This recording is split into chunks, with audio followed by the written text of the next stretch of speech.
வணக்கம் பிரவீன். இன்று மாலை 4 மணிக்கு தலைமை செயலாளர் சிவதாஸ் மீனா தலைமையில் தமிழ்நாட்டில் சட்ட ஒழுங்கு நிலை குறித்து ஆலோசனை கூட்டமானது தலைமை செயலகத்தில் நடைபெற உள்ளது. குறிப்பாக புதிதாக பதவியேற்றுள்ள உள்துறை செயலாளர், டிஜிபி, சென்னை மாநகராட்சி ஆணையர் உள்ளிட்டோர் கலந்து கொள்ள இந்த ஆலோசனை கூட்டத்தில் கலந்து கொள்ள இருக்கின்றனர். தமிழகத்தில் சட்ட ஒழுங்கு நிலவரம் குறித்து தலைமை செயலாளர் சிவதாஸ் மீனா தலைமையில் இன்று இந்த ஆலோசனை கூட்டமானது நடைபெறுகிறது. குறிப்பாக தமிழகத்தில் சட்டம் ஒழுங்கு நிலவரம், கொலை, கொள்ளை சம்பவங்கள், அதே போல போதைப் பொருள் நடமாட்டம் உள்ளிட்டவற்றை குறித்து தலைமை செயலாளர் தலைமையில் இன்று ஆலோசனை கூட்டமானது நடைபெற உள்ளது.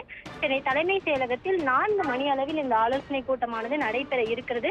குறிப்பாக கடந்த சில தினங்களுக்கு முன்பாக பகுஜன் சமாஜ் கட்சியின் மாநில தலைவர் ஆம்ஸ்ட்ராங் படுகொலை செய்யப்பட்ட சம்பவம், அதே போல பல்வேறு போதைப் பொருள் கடத்தல் வழக்குகள், அதே போல நில மோசடி வழக்குகள் உள்ளிட்ட பல்வேறு பிரச்சனைகள் தமிழ்நாட்டில் தொடர்கதையாகி வருகிறது. அதே போல சமீபத்தில் கூட ஆணவ படுகொலைகள் கூட நமது தமிழகத்தில் நடைபெற்று வரக்கூடிய இந்த சூழலில் சட்டம் ஒழுங்கு நிலைநாட்டுவது தொடர்பான ஆலோசனை கூட்டமானது இன்று சிவதாஸ் மீனா தலைமையில் நடைபெற இருக்கிறது.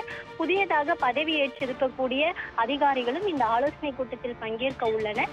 இந்த ஆலோசனை கூட்டத்தில் டிஜிபி, உள்துறை செயலாளர், சென்னை மாநகர காவல் ஆணையர் உள்ளிட்ட காவல்துறை உயர் அதிகாரிகள் பங்கேற்க உள்ளனர்.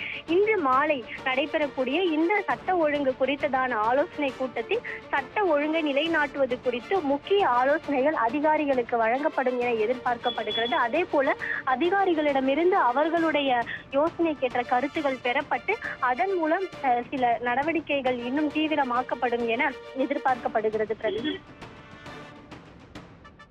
ஆலோசிப்பதற்காக தலைமை செயலர் தலைமையில் ஆலோசனை கூட்டம் நடைபெற்று வருகிற சூழ்நிலையில் இது பற்றி விரிவான தகவலுக்கு நன்றி மாயாவதி.